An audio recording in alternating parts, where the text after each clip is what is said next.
Ladies and gentlemen, you already heard the intro. You know we got to bring you the best of the best. This next person, one word to describe her. In fact, two words. Content creator, the one and only Aysha is on the show today. What's going on, fam?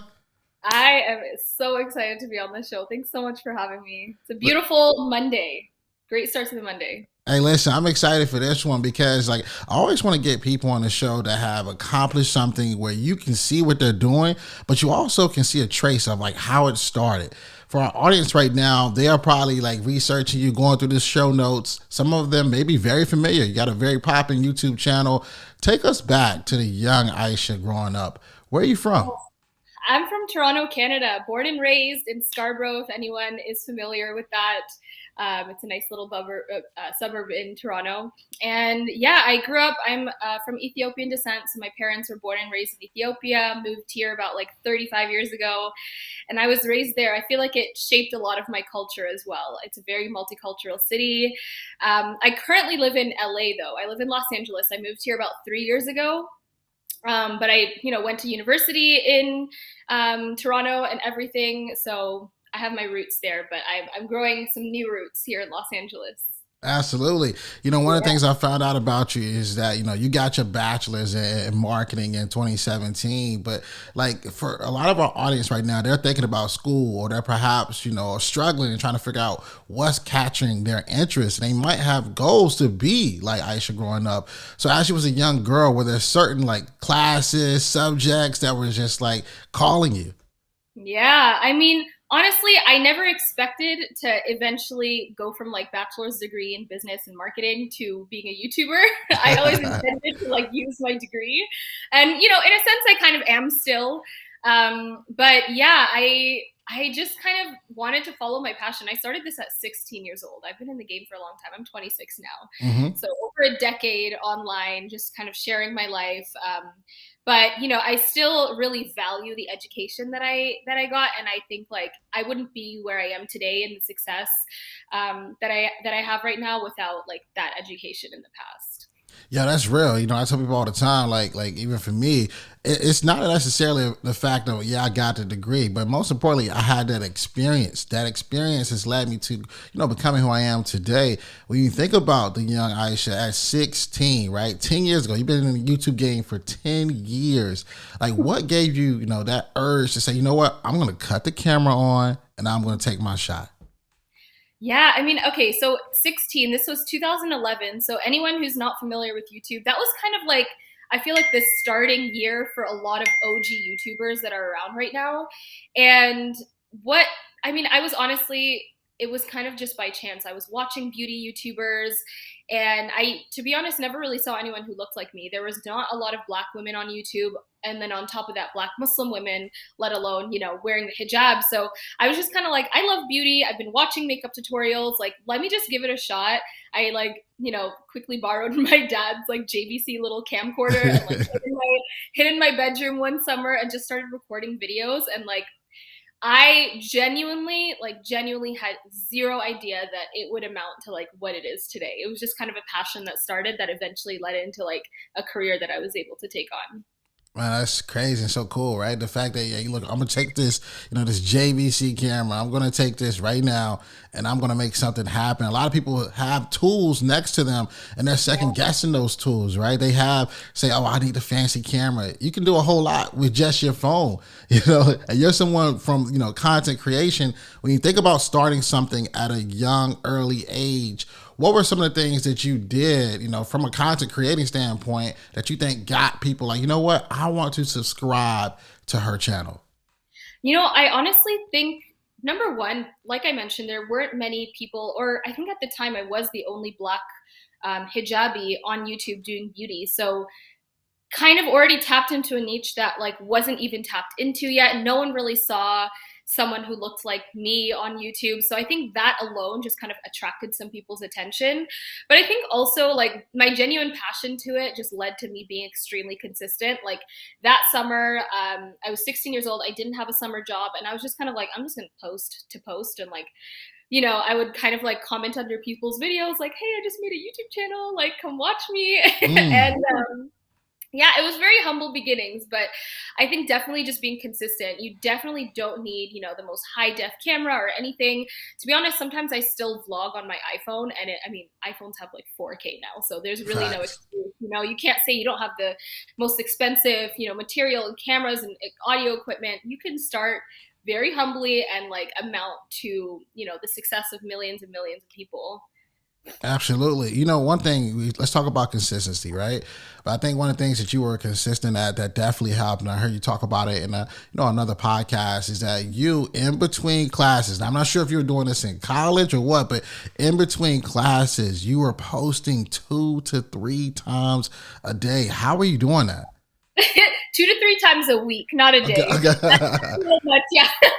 But yeah, so this was in college. And it was my last year. I mean, I was kind of posting consistently throughout college, but in my last year, I think I had a little bit more of a clear idea that like this may potentially turn into something. So I wanted to be as consistent as possible. By the time I graduated, I'd have like a little bit of like a safety blanket, a little, and just kind of like the dedication to continue posting consistently. So yeah, in between classes, I would literally like, film a little makeup tutorial. I would edit between classes. To be honest, my last quarter of university, I didn't have that much of a life. It was literally just like school, study, edit, film videos, repeat. But I think without that, I wouldn't have been able to, continue going on full time after I graduated and everything. And it was just like, because I had such a passion for it and I really saw the potential for it, I knew that if I just put in the work, if I had more time to do it, like I would succeed. Absolutely. You know, one of the things that you mentioned, is that, and I wrote it down quotation marks, is that things aligned when you went full time. A lot of people right now that are listening to, us right now, they have a goal, they have a dream, they have a passion. But the thing is, will they make the leap? And a lot of times, the success follows that leap. What have Yeah. you learned by going full time? What was one of the first things that you learned very quickly in your business? I think, oh, sorry. I don't know if I am breaking up a little bit. Are we good? Yeah, we're good. Okay, yeah. I think one of the, I mean, yeah, like when I knew that if I had more time for it, I would eventually succeed.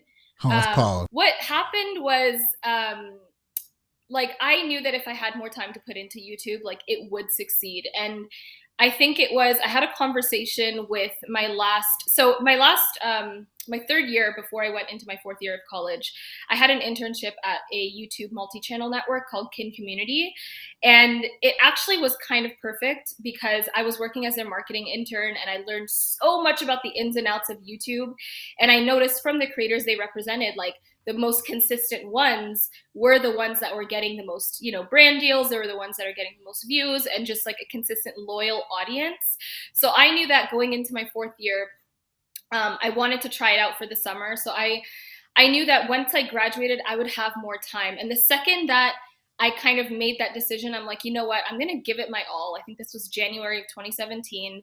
I had 3 more months left of college. I was like, I'm going to give it my all. I'm going to do whatever it takes. If I have to skip a class here and there, which I wouldn't recommend, but I was going to do that because I believed in myself so much and I knew that I had to do that.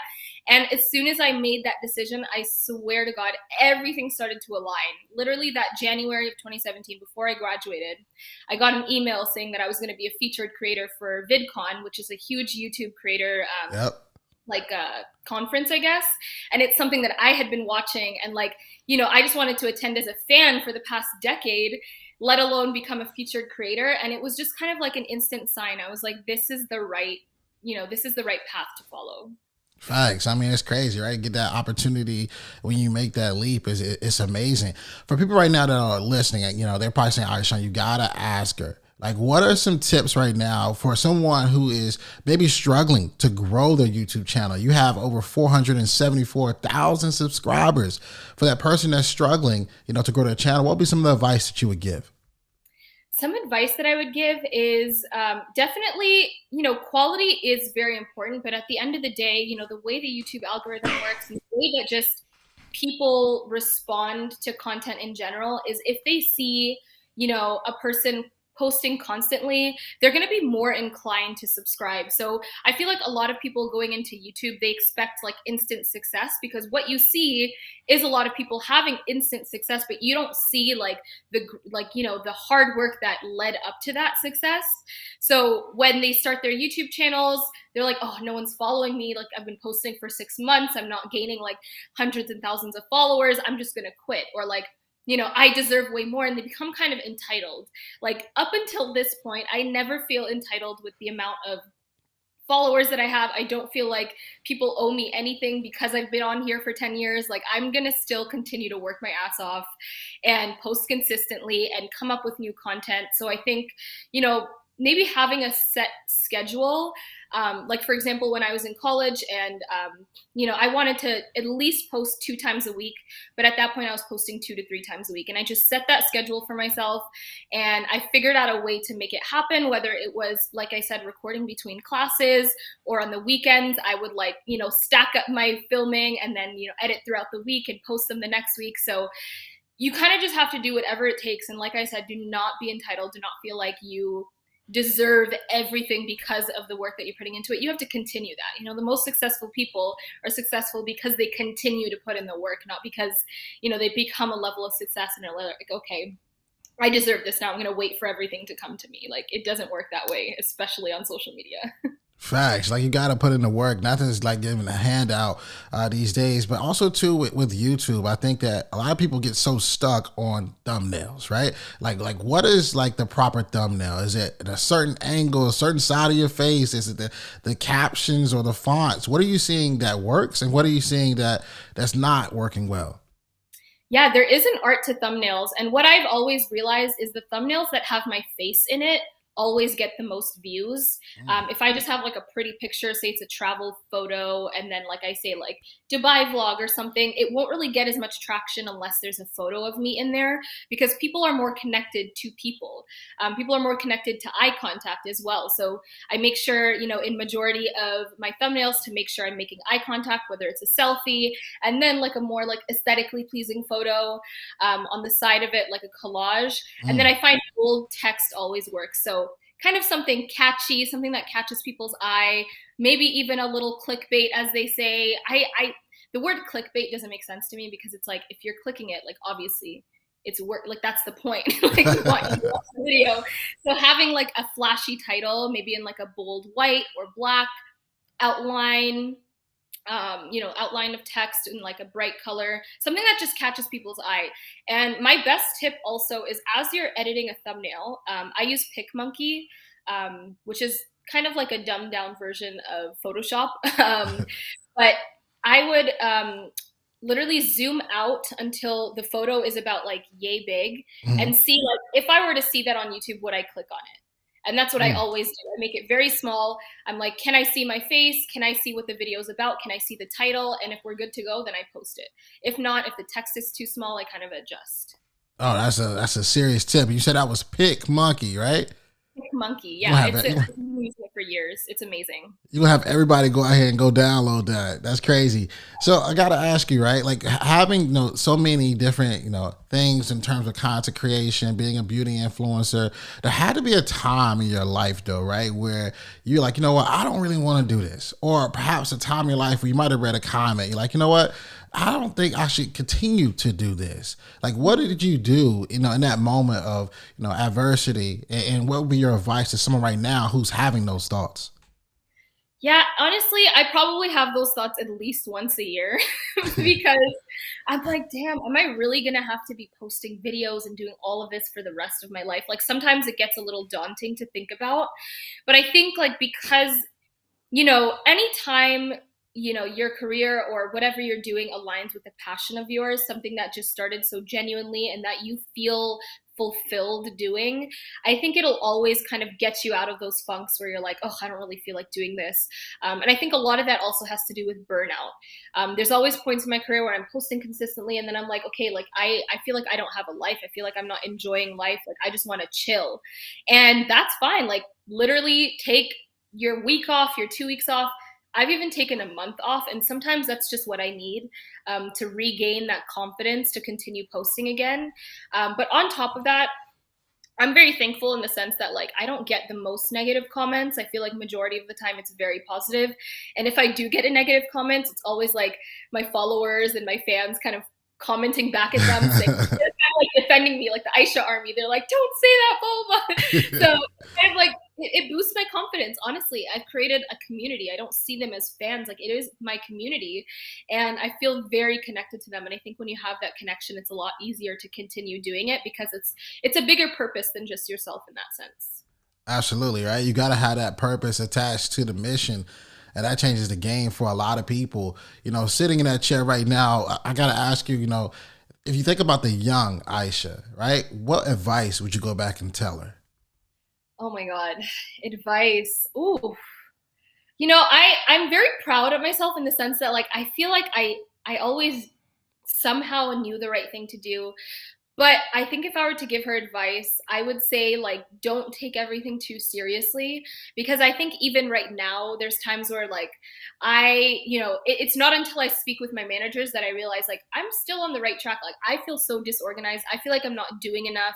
I feel like I have to continue doing more to prove myself, and like that's not the case all the time. Like you don't have to consistently prove yourself. You don't have to consistently feel like you are not deserving of certain things. Like my first VidCon, for example, I didn't feel deserving of that. I barely had 100,000 followers, and I was watching millions of people, people with millions of followers sitting beside me on the same panel, and I felt, what's the word for it? It's like I'm Kind of out of forgetting. place. Yeah, I feel out of place. It's like some kind of effect. I forget the exact word, but anyways, I feel like I'm not deserving of that. So if I could just tell little Aysha something, especially when I first went full time, it's like you are deserving. Like there is a reason you are sitting next to people with millions of followers. Like if anything, you got there way sooner than they did. Like that's a testament to your work, and that's a testament to your consistency and everything that you've accomplished so far.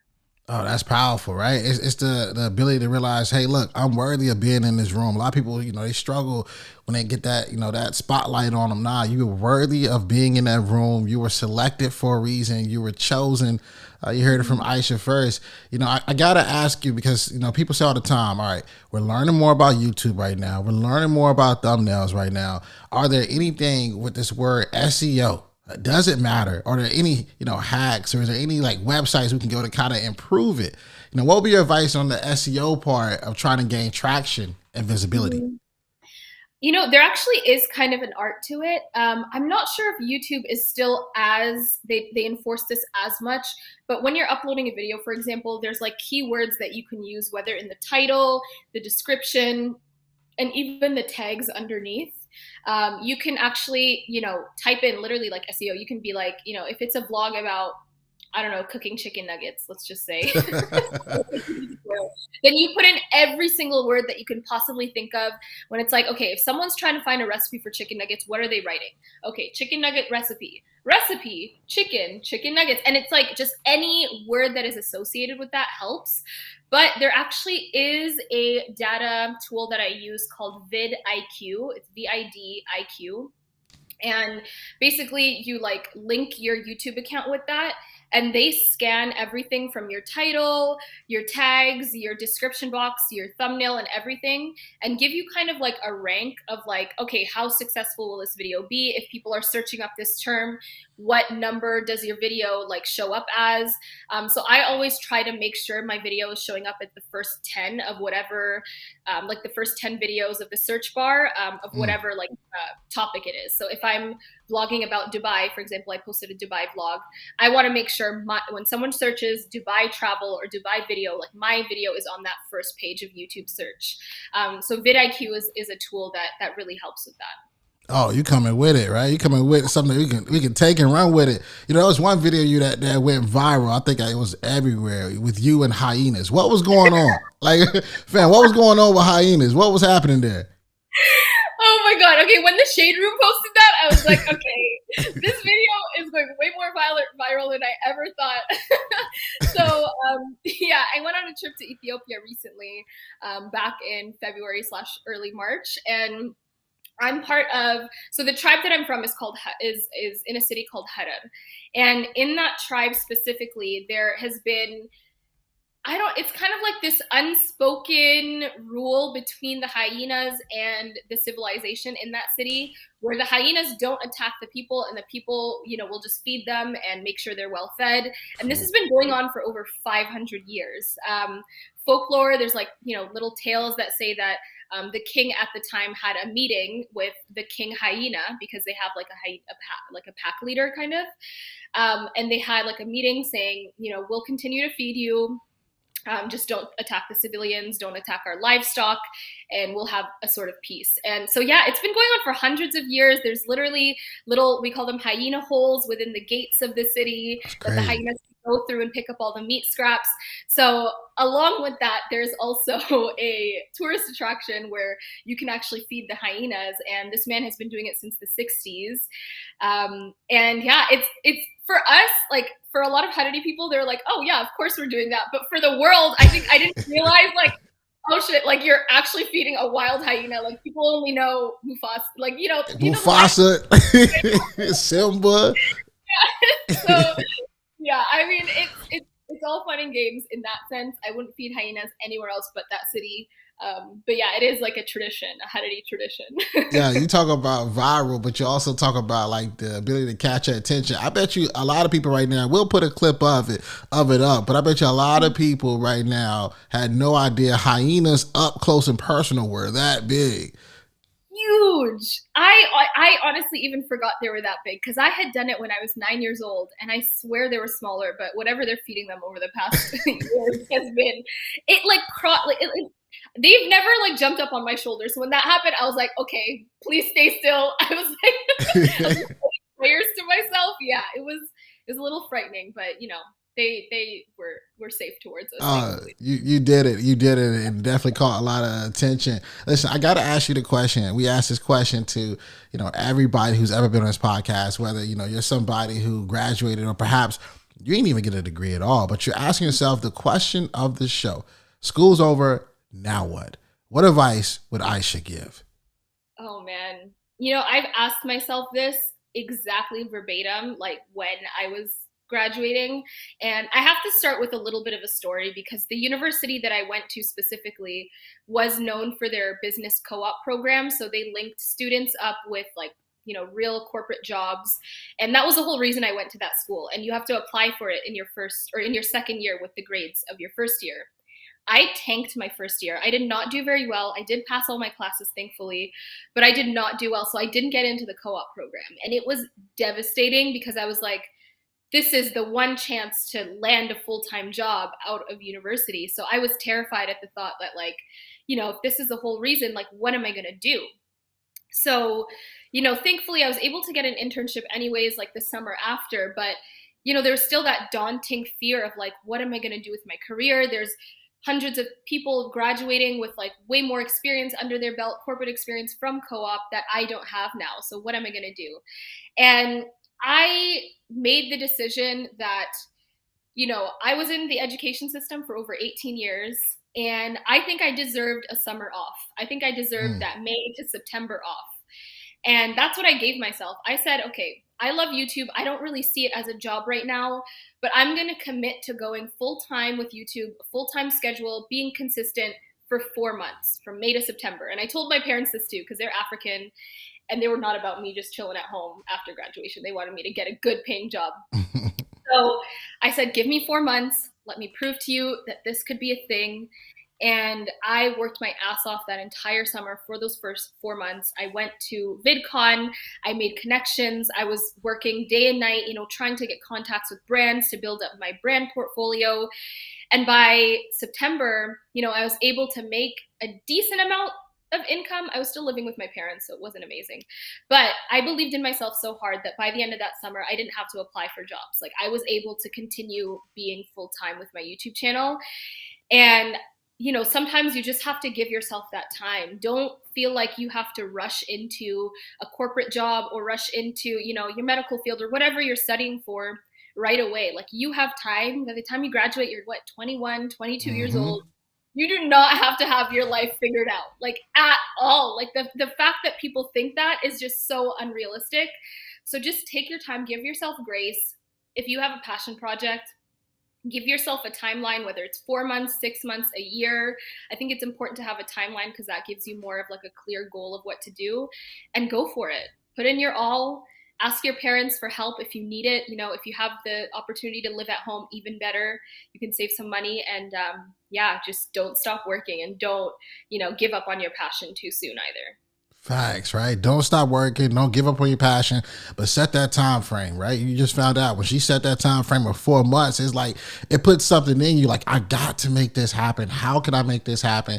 Almost created a sense of urgency, but I can imagine probably created a lot of discipline with you. So people right now are listening. They want to know more about you. They want to know where they can find you. Just give us all your social media info and how we can best stay in contact. Yes, well, I'm actually posting daily on YouTube right now. So if you would like to see my face more, you can find me at Aysha Harun, AYSHA HARUN. It's at Aysha Harun on all social medias, TikTok, Instagram, and YouTube. And yeah, I'd love to have you guys come see my channel. DM me if you have any specific, questions about graduating and, certain things like that. I love to help the community as much as possible. And yeah, thank you so much for having me. I appreciate you having you here, fam. You absolutely crushed it as imagined. And those of you who have been listening, always remember, dream it, believe it, go out and get it. Hey, what's up, fam? Thanks for watching. Don't forget, hit that subscribe button, smash that like button. We'll see you next week here at Schools Over Now What. And always remember, dream it, believe it, go out and get it.